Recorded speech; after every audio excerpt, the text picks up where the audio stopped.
नमस्कार, आप सभी का स्वागत है DKP एकेडमी में। आज के इस वीडियो में हम प्रयास स्कूल कक्षा 9वीं प्रवेश परीक्षा के लिए हिंदी का अध्याय 2 एक नई शुरुआत, इससे संबंधित महत्वपूर्ण प्रश्नों को पढ़ेंगे जो एग्ज़ाम में पूछे जाते हैं। तो चलिए स्टार्ट करते हैं।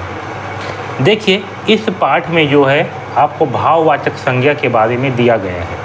ठीक है, तो संज्ञा क्या होती है, संज्ञा के प्रकार, ये सारी चीज़ों को आप मेरे व्याकरण वाले खंड में देखोगे। यहाँ पर मैं आपको थोड़ा सा बता देता हूँ कि भाववाचक संज्ञा क्या होती है।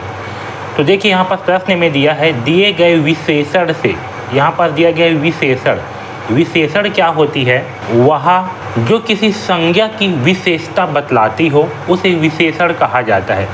जो किसी की क्या करती हो, विशेषता बतलाती हो, यानी कि उसके गुण को बताती हो, उसे विशेषण कहते हैं। जैसे कि गहरा, गहरा मान चलो कि कोई एक गड्ढा है, क्या है, ये गड्ढा है, ये गड्ढा क्या है, ये गड्ढा गहरा है, क्या है, गहरा, यानी कि गड्ढा की विशेषता बतलाया जा रहा है कि गड्ढा गहरा है। तो यही जो विशेषता है ये या क्या है, ये आपका विशेषण कहलाती है। तो गहरा क्या है, गहरा विशेषण शब्द है। वैसी बड़ा, मान चलो कि कोई आदमी है, वह क्या है, कोई आदमी वो बहुत बड़ा है, क्या है, बड़ा है। तो बता रहे हैं भाई कि आदमी क्या है, बड़ा है। तो आदमी की क्या कर रहे हैं, विशेषता बतला रहे हैं कि आदमी बड़ा है। तो जो बड़ा बोल रहे हैं यही आदमी की विशेषता है, इसे कहा जाता है विशेषण। क्या कहते हैं, इसे विशेषण कहते हैं। ठीक है, यहाँ पर दिया हुआ है इसलिए आपको बता रहा हूँ। गुरु, गुरु भी क्या है, विशेषता है। गुरु का मतलब होता है, बड़ा भी होता है गुरु का मतलब, और गुरु एक जो ज्ञान देती है उसको कहा जाता है गुरु। ज्ञान देने वाले को गुरु, यानी कि विशेषता बतला रहा है कि ज्ञान देते हैं उसको कहा जाता है गुरु, है ना। सुंदर, सुंदर तो वो हर कोई जानते होंगे कि वह बहुत सुंदर है ना। उसकी विशेषता बतला रहे हैं कि वह कैसी है, बहुत सुंदर है। ठीक है, मधुर, मधुर भी क्या है, विशेषण है। मधुर यानी कि मीठा। ठीक है, तो ये सब क्या है, विशेषण है। तो विशेषण क्या है, सबको समझ में आ गया। अब समझिए कि भाववाचक संज्ञा क्या होती है, इसको भी थोड़ा सा समझ लेते हैं। ठीक है, फिर विशेषण से भाववाचक संज्ञा कैसे बनाना है इसे समझाऊंगा। तो देखिए भाई, भाववाचक संज्ञा क्या होती है, वह शब्द जिससे किसी की भाव का बोध हो, जिससे क्या हो, किसी की भावना या इमोशन की बोध हो। इमोशन सबके सब समझ गए होंगे, है ना। आजकल हिंदी समझ में नहीं आता है, लेकिन इंग्लिश जल्दी समझ में आ जाता है। इमोशन, इमोशन मतलब क्या होती है, भावना। ठीक है, जैसे कि प्यार, प्यार क्या है, एक इमोशन है, भावना है। ठीक है, ये हमारे दिल में होती है, हमारे अंदर होती है। ठीक है, तो जो भी चीज़ हमारे अंदर से पैदा होती है ना, वो सब के सब भावना कहलाती है, इमोशन कहलाती है। आपका प्यार हो गया, नफ़रत, ठीक है, नफ़रत भी कहाँ, दिल से आती है, तो ये क्या है, इमोशन है। गुस्सा, किसी के लिए गुस्सा अंदर से आती है, तो ये क्या है, इमोशन है, भाव है। दया, किसी के लिए दया आती है, वो क्या है, वो हमारे इमोशन है, भाव है। तो इस प्रकार के जो शब्द हैं जो हमारे दिल से आती है उसे कहा जाता है भाववाचक संज्ञा। ठीक है, जो भाववाचक संज्ञा है ना, उसे हम देख नहीं सकते, उसे हम महसूस कर सकते हैं। ठीक है, तो उसे कहा जाते हैं भाववाचक संज्ञा। ठीक, यहाँ तक सबको समझ में आया कि भाववाचक संज्ञा क्या है। तो चलिए भाई, अब विशेषण से भाववाचक संज्ञा बनाते हैं। ठीक है, आपके एग्जाम में प्रश्न पूछा जाता है कि निम्न में से भाववाचक संज्ञा क्या है। आपके पास 4 ऑप्शन दे दिए जाएंगे, उसमें से आपको चुनना होता है। तो ये टॉपिक बहुत ही इम्पॉर्टेंट है, भाववाचक संज्ञा। ठीक है, तो देखिए, या तो फिर एग्जाम में ऐसा पूछ देगा कि गहरा का भाववाचक संज्ञा क्या बनेगा। ठीक है, और आपके पास 4 ऑप्शन दे दिया जाएगा। तो इस तरह से भी एग्जाम में प्रश्न पूछे जाते हैं, तो इसको समझिए। देखिए, गहरा क्या है, गहरा है विशेषण। ठीक है, तो गहरा से भाववाचक संज्ञा क्या बनेगा, भाववाचक मतलब कि जो आपके अंदर से आए, जिसको आप महसूस कर सको। तो गहरा से बनेगा गहराई। क्या बनेगा, गहराई। जैसे हम बोलते हैं ना कि वो लड़का की सोच में कितना गहराई है, हम क्या बोलते हैं कि वो लड़का की सोच में कितना गहराई है, यानी कि लड़का जो है कितना डीपली सोचता है। तो जो गहराई है ये क्या है, ये आपके अंदर से आएगी, है ना। तो ये गहराई क्या है, ये जो है भाववाचक संज्ञा है, ठीक है। तो गहरा विशेषण है, इसका भाववाचक संज्ञा होगा गहराई। क्या होगा, गहराई, ठीक है। वैसी बड़ा मतलब तो वैसे बड़ा होता है, ये वाला बड़ा, लंबा वाला बड़ा, ठीक है। लेकिन अगर इससे हम बनाएंगे भाववाचक संज्ञा तो क्या बनेगा, बड़ाई। बड़ाई का मतलब क्या होती है, किसी की तारीफ़ करना, किसी की प्रशंसा करना। हम तारीफ़ कहाँ से करते हैं, दिल से करते हैं। जब किसी के लिए, जैसे कि मान चलो कोई आपका दोस्त है, वो आपका हेल्प कर दिया, ठीक है, आपको जो है पैसा की बहुत ज़्यादा ज़रूरत थी और आपका दोस्त जो है आपको मतलब सहायता कर दिया, तो आप क्या करोगे, कितना अच्छा दोस्त है मेरा हमेशा सहायता करता है ना। ये कहाँ से आती है, दिल से आती है। तो हम जो ये बड़ाई करते हैं कहाँ से आती है, दिल से आती है। तो बड़ाई क्या है, बड़ाई जो है आपका भाववाचक संज्ञा है। गुरु, ठीक है, गुरु का भाववाचक संज्ञा होगा गुरुवर। क्या होगा, गुरुवर, ठीक है।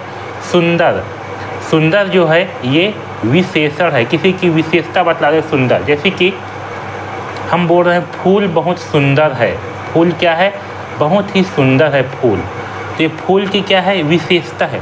लेकिन जो सुंदरता शब्द है, सुंदरता, यह जो है भाववाचक संज्ञा है, सुंदरता। जैसे कि हम बोलते हैं उसके विचारों में सुंदरता है ना, उसके विचारों में सुंदरता है। ये क्या है, आपका भाववाचक संज्ञा है, सुंदरता। तो सुंदर का भाववाचक संज्ञा होगा सुंदरता। वैसे मधुर का भाववाचक संज्ञा होगा मधुरता। क्या होगा, मधुरता, ठीक है। तो इसको जो है ध्यान में रखेंगे। यहाँ से प्रश्न कैसे पूछा जाता है समझिए। आपके एग्जाम में जो है दे दिया, गुरु का भाववाचक संज्ञा होगा, क्या दे दिया, गुरु का भाववाचक संज्ञा होगा। आपके पास 4 ऑप्शन दे दिया है। पहला दे दिया गुरुत्व, दूसरा दे दिया गुरुवर, तीसरा दे दिया गुरुजी, ठीक है, और चौथा दे दिया गुमराह। तो सही आंसर क्या होगा, इसका सही आंसर होगा गुरुवर। गुरुवर जो है भाववाचक संज्ञा है, ठीक है। इस तरह से एग्जाम में प्रश्न पूछे जाते हैं, ठीक है। दूसरा देखिए, दूसरा है देशज शब्द, ठीक है। देशज शब्द का मतलब होता है देश में उपजा शब्द, यानी कि जो शब्द देश में बना है। देश यानी कि जहाँ हम रहते हैं, जो हमारा देश है, यानी कि जो शब्द हमारे भारत देश में बना है, भारत देश में पैदा हुआ है, उस शब्द को कहते हैं देशज शब्द, ठीक है। तो आपको इसमें जो है ना ये याद रखना है कि ये देशज शब्द है। आपको एग्जाम में यहाँ से भी पूछ सकता है। आपको 4 ऑप्शन जो है दे दिया जाएगा और बोलेगा कि निम्न में देशज शब्द कौन सा है। आपको ऑप्शन दे दिया जाएगा लोटा, ठीक है, दूसरा ऑप्शन दे दिया शिक्षा, तीसरा ऑप्शन दे दिया जाना, चौथा ऑप्शन दे दिया रोना, ठीक है। ऐसे आपको दे दिया, तो सही आंसर क्या होगा, लोटा। तो ये आपको याद रखना है देशज शब्द। देशज शब्द का मतलब होता है जो शब्द देश में उपजा हो, यानी कि जो शब्द हमारे देश में उपयोग की जाती है, हमारे देश से पैदा हुआ है, उस शब्द को कहते हैं देशज शब्द। तो आपका लोटा जो है ये देशज शब्द है, कटोरा जो है ये देशज शब्द है, ठीक है। देखिए लोटा जो है ना हमारे भारत देश में ही उपयोग किया जाता है। लोटा सब जानते होंगे, लोटा में पानी पीते हो, कटोरा में सब्जी रखते हो, है ना। टंगिया, फावड़ा को क्या कहते हैं, टंगिया कहते हैं। टंगिया क्या है, देशज शब्द है, यानी कि गांव में बोला जाता है, गांव में बोले जाने वाला शब्द। झाड़ू को क्या कहते हैं, झाड़ कहते हैं, है ना। ये सब क्या है, ये जो है देशज शब्द है। तो इन चारों देशज शब्द को याद रखना, ये आपका अध्याय 2 से संबंधित महत्वपूर्ण बिंदुएं हैं, ठीक है। अब देखिए मुहावरे, कुछ इम्पॉर्टेंट मुहावरे हैं, इसको आपको याद रखना है। जैसे कि पहला मुहावरे है तिरछी आँखों से घूरना। इसका अर्थ क्या होगा, इसका अर्थ होता है किसी को चुपचाप देखना, ठीक है। जैसे कि अगर आपको जो है क्लास में कोई लड़की पसंद आ गई, आप क्या करते हो, उसको तिरछी आँखों से घूरते हो, है ना, यानी कि चुपचाप देखते हो। इसी को ही कहा जाता है तिरछी आँखों से घूरना, यानी कि चुपचाप देखना, ठीक है। दूसरा मुहावरे है बात करने में कतराना। इसका मतलब क्या होती है, बात करने में कतराना, इसका अर्थ होती है डरना। क्या होती है, डरना। जैसे कि अगर हमारे सामने कोई अधिकारी आ गया, ठीक है, तो हम उससे क्या करते हैं, बात करने में कतराते हैं, यानी कि डरते हैं। ठीक है, तो बात करने में कतराना का मतलब क्या होता है, डरना होता है कि नहीं होता है आप लोग से। जब मैं आप लोग के बराबर था ना तो मैं तो डरता था भाई, मतलब कोई बड़े अधिकारी आ गया या कोई सामने में कोई आ गया तो ना डर लगता था। तो इसी को ही कहते हैं बात करने में कतराना।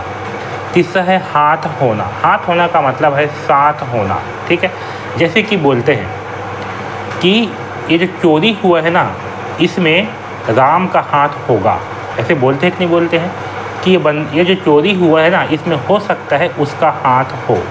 तो हाथ होना का मतलब क्या है, उसका साथ होना। ठीक है, तो हाथ होना मुहावरे का अर्थ है साथ होना। ठीक है, चौथा देखिए फटी फटी आँखों से देखना। इसका मतलब होता है भौचक्का होकर देखते रह जाना।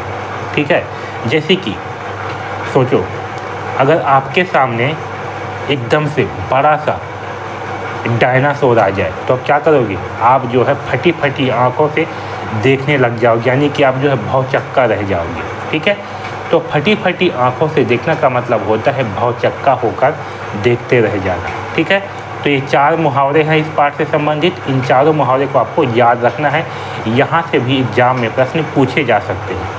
अब चलिए समझते हैं कि एग्ज़ाम में कैसे प्रश्न आते हैं और क्या क्या प्रश्न यहाँ से और पूछे जा सकते हैं। ठीक है, ये बहुत ही इम्पोर्टेंट सही विकल्प वाले प्रश्न हैं, इसको आपको याद रखने हैं। ओके, तो देखिए सबसे पहला प्रश्न है, एक नई शुरुआत नामक पाठ में कक्षा का मॉनिटर कौन बनता है। पहला ऑप्शन है सुधीर, दूसरा है गावस्कर, तीसरा है श्रीकांत, चौथा है समीर। इसका सही आंसर है ऑप्शन नंबर सी, श्रीकांत। ठीक है, दूसरा प्रश्न है कक्षा में काफ़ी गुस्सैल, गैर जिम्मेदार और बिगड़ा हुआ लड़का कौन था। पहला ऑप्शन है श्रीकांत, दूसरा है सुधीर, तीसरा है कमल, चौथा है सोहन। इसका सही आंसर है ऑप्शन नंबर बी, सुधीर। अगला प्रश्न देखिए, शब्द गहरा की भाववाचक संज्ञा होगी। मैं आपको अभी अभी पढ़ाया हूँ गहरा की भाववाचक संज्ञा, बहुत ही इम्पोर्टेंट प्रश्न है। इसका आप लोग कमेंट्स करके ज़रूर बताएंगे कि इसका सही आंसर क्या है। मैं अभी अभी जस्ट बताया हूँ आपको। पहला ऑप्शन है गहरा, दूसरा है गहरीकरण, तीसरा है गहराई, चौथा है गहरापन। सही आंसर होगा ऑप्शन नंबर सी, गहराई। चौथा प्रश्न देखिए, शब्द मधुर की भाववाचक संज्ञा है। ठीक है, ऐसे एग्जाम में प्रश्न पूछे जाते हैं। पहला ऑप्शन है मधुराई, दूसरा है मधुरता, तीसरा है मधुरपन, चौथा माधुरी। सही आंसर क्या होगा, मधुरता। ठीक है, अगला प्रश्न देखिए, गुरुवर का विशेषण बनेगा। अब देखिए भाई गुरुवर क्या है, अभी मैं आपको पढ़ाया हूँ, गुरुवर जो है भाववाचक संज्ञा है। क्या है, भाववाचक संज्ञा। इस भाववाचक संज्ञा का विशेषण क्या बनेगा ये पूछा गया है। पहला है गुरु, दूसरा है गुरुवई, तीसरा है शिक्षक, चौथा है गुरुजन। सही आंसर होगा ऑप्शन नंबर ए, गुरु। ठीक है, अगला प्रश्न देखिए, एक नई शुरुआत पाठ की लेखिका है। पहला ऑप्शन है सरोजिनी नायडू, दूसरा है सुश्री कमला चमोला, तीसरा है महादेवी वर्मा, चौथा इनमें से कोई नहीं। सही आंसर है सुश्री कमला चमोला। ठीक है, तो आपके एग्जाम में हिंदी अध्याय 2 से इसी तरह के प्रश्न ही पूछे जाते हैं। हमने आज इस अध्याय 2 में जो भी पढ़ा है ये सारे के सारे बहुत ही महत्वपूर्ण है। ठीक है, तो इस वीडियो में बस इतना ही। तो प्रयास स्कूल के लिए ऐसे ही वीडियो इस चैनल आपके लिए लाया जाता है, तो इस चैनल को ज़रूर सब्सक्राइब कर ले ताकि आपको सारे वीडियो मिले और आपके एग्ज़ाम में सफलता मिले। धन्यवाद।